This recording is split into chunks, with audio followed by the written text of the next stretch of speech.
Hi, everyone. My name is Dr. Yogamagal Mohan. I'm a part of California Research Institute team and student of Dr. Bernie. Today, I'm going to discuss about case of carbuncle caused by Bacillus anthracis. Carbuncles are a common skin infection characterized by a cluster of boils and can be caused by various bacterial species, including Staphylococcus aureus, Streptococcus pyogenes, and Pyronibacterium acnes. While they are typically caused by these common bacterial species, they can also be caused by atypical bacteria, including Bacillus anthracis, which is a sporulating gram-positive rod-shaped bacterium that cause anthrax. Its higher incidence seen in agricultural regions of Central and South America, Sub-Saharan Africa, Central and Southwestern Asia, Southern and Eastern Europe, and the Caribbean countries. Domestic and wild animals such as cattle, sheep, goats, and deer can become infected when they breathe in or ingest spore in contaminated soil, plants, or water. Human transmission typically involves farm animal or bioterrorist exposure to spores due to its rapid replication capability and highly contagious nature. Depending on route of infection, anthrax can be classified as cutaneous anthrax due to inoculation of spores through abraded skin into the subcutaneous tissue, inhalation anthrax due to accumulation of spores into the lung alveoli, GI anthrax due to ingestion of contaminated meat, or injection anthrax, which is commonly seen in heroin injecting drug users. Cutaneous anthrax is typically seen as a localized painless vesicular papule or ulcerative lesion, which progresses to an edematous plague or a necrotic eschar. While this is the most common presentation of cutaneous anthrax, it is important to be aware of atypical presentations, such as the case presented here.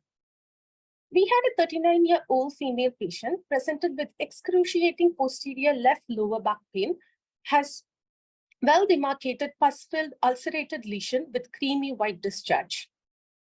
Patient's relative states that she went for trucking 3 weeks ago, where she developed a small blister which gradually increased in size and increased in intensity of pain with no response to analgesic use. Serologic laboratory analysis revealed signs of infection with positive anthrax toxin. After a dermatologic examination, incision and drainage was performed, and the patient was successfully treated with oral antibiotics such as doxycycline and ibuprofen, an anti-inflammatory drug, and wound dressing with iodine and triple antibiotic ointment, which is a combination of bezitracin, neomycin sulfate, and polymyxin B sulfate. Other effective antibiotic for cutaneous anthrax treatment is oral ciprofloxacin, which should be given for 7 to 10 days, except in case with extensive edema or head and neck involvement. A multi-drug intravenous regimen is recommended, which includes IV ciprofloxacin 400 mg every 12 hours or doxycycline 100 mg every 12 hours, plus at least 2 other antibiotics such as clindamycin, imipenem, rifampin, or an aminoglycoside. Treatment must continue for at least 60 days or until 3 doses of anthrax vaccine can be given. Back to the case, after several weeks of wound healing with proper dressing and follow-up, the carbuncle completely resolved with the scar, which can be seen in the image provided in the clinical outcome column in figure 2A, which shows surgical field after excision, which left open as the field is too large and deep for closure, followed by figure 2F, where the surgical bed is completely closed on postoperative day 48. Postoperative care is crucial in such cases to avoid sepsis.